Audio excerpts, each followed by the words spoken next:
Bien, parmi les défis rencontrés, je dirais que d'abord, le concept du développement durable peut paraître peut-être encore flou aux yeux du commun des mortels. Dans le fond, le développement durable, c'est quoi? C'est des pratiques d'affaires éco-responsables, des technologies propres, c'est considérer nos gens. C'est ça le développement durable. Bien, d'abord, le projet décline en deux phases. En phase 1, ce qui est réalisé, c'est un diagnostic de ferme pour voir la performance en développement durable de l'entreprise. On va examiner les aspects sociaux, des aspects environnementaux, des aspects économiques aussi.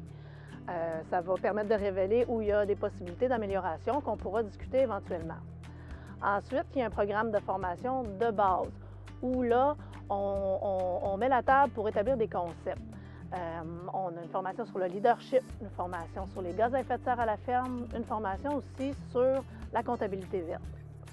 À cela va s'ajouter des périodes de réseautage informel. Donc, ça peut être après les formations, ça peut être de manière ponctuelle, où là, on met nos cohortes ensemble et on les amène à discuter sur les sujets qui veulent bien nous amener en fonction de ce qu'ils vivent dans leur entreprise. Lorsque les participants commencent leur phase 2, règle générale, ils se sont appropriés leur diagnostic en développement durable. Ils savent à peu près leurs points forts, leurs points faibles.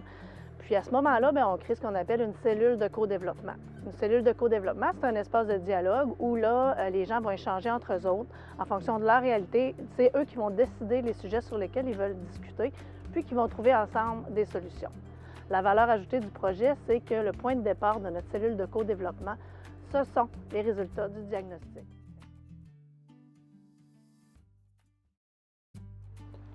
Pour qu'une cellule de co-développement fonctionne, il faut au départ un engagement très ferme des participants à participer activement à la dynamique des échanges.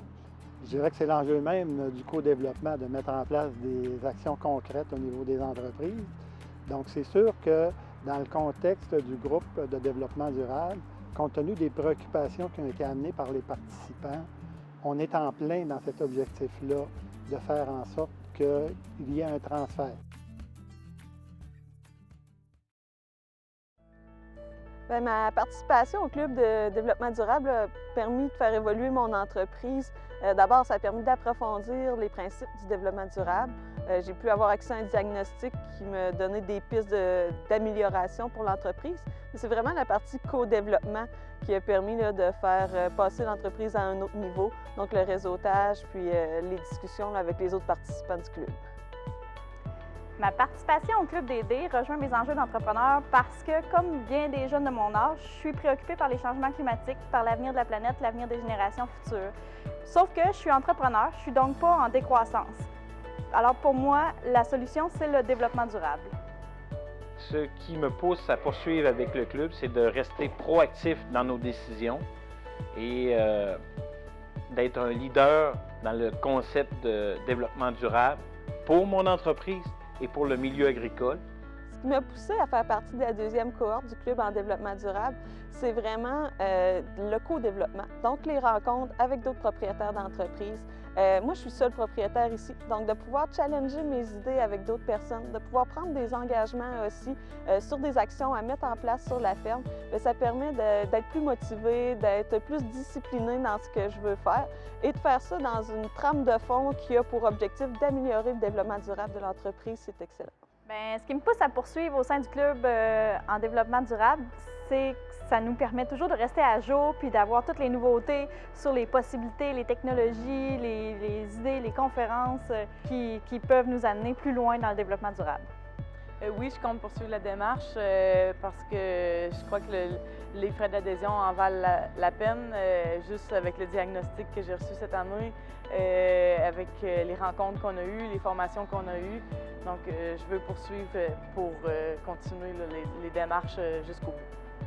Le diagnostic d'aider est un outil supplémentaire parce que c'est un complément avec tous les autres services conseils que je reçois présentement, parce qu'il va toucher des sphères de mon entreprise que les autres services ne font pas.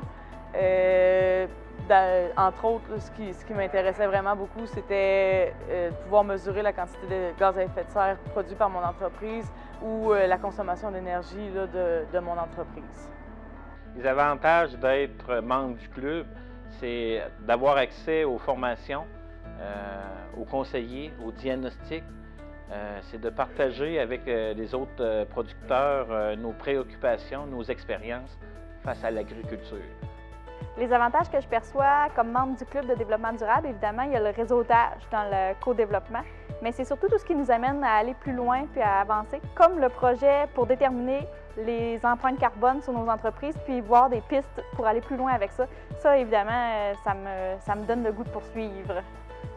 Bien, à toutes les personnes qui veulent améliorer leur entreprise, les personnes qui ont à cœur l'environnement, le bien-être animal, le bien-être humain, tout ce qui est santé financière. Faire évoluer son entreprise pour qu'elle soit viable dans les prochaines années avec tous les défis qui sont au niveau de l'agriculture, que ce soit les changements climatiques, la pénurie de main-d'œuvre, l'ouverture des marchés. Donc, tout le monde qui veut faire évoluer son entreprise dans ce contexte-là aurait intérêt à faire partie du Club de développement durable. L'important, c'est vraiment l'amélioration de la situation, donc de prendre un point de départ, puis de mettre en place des actions qui vont faire que notre entreprise va être plus durable et viable. Le Club en développement durable, ça s'adresse à toutes les personnes qui ont envie d'avancer, d'aller plus loin dans leur entreprise, puis tous les gens qui sont préoccupés par l'avenir, puis qui veulent bâtir des entreprises puis des communautés résilientes.